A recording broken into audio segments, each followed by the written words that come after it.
the other side of this wall here, the House chamber, the House of Representatives declared that the speakership is vacant. The office of Speaker of the House of the United States House of Representatives is hereby declared vacant.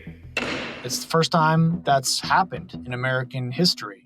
There were, I believe, 8 Republicans that joined with all Democrats in the House to kick Kevin McCarthy out of the speakership. And that was driven by Matt Gaetz, who is now, a pretty well-known name as a result of this effort. Let's get our act together. Let's get on with it. Let's vacate the chair and let's get a better speaker. It is completely ironic that, Matt Gaetz slammed McCarthy for getting Democratic votes to pass the debt ceiling and then got, exponentially more Democratic votes to oust McCarthy as the Speaker of the House. There's a lot of reasons why it might be to his benefit, his self-interest to do something like this.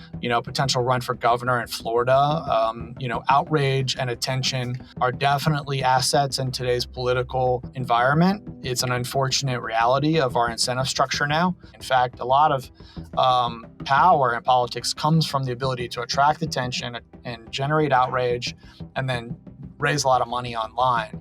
You can build a political operation of tens of millions of dollars off of small dollar donations of $5 and $10 raised over the internet that have kind of changed the balance of power in politics. I think too much of our political discussion just says, well, all the money in politics is coming from, big corporate actors hiding in the shadows, when in fact, a lot of money in politics is now coming from the grassroots up and is fairly destabilizing because it often comes from the most partisan, hardline people on both the right and the left. The other scenario is that it actually galvanizes, House Republicans refusing to be taken hostage by a couple. There were 8 Republicans who voted, to get rid of McCarthy out of 222, in a majority. So it's a very small number, a very small minority of Republicans. And so now we go into a period of uncertainty as to who will be the next speaker, but there is a speaker pro tem in the chair. House will come to order. Representative Patrick McHenry of North Carolina. He's been a key and close ally of Kevin McCarthy. I think the next step is for both Republicans and Democrats, just like back in January, to put forward a name or a series of names for the speakership.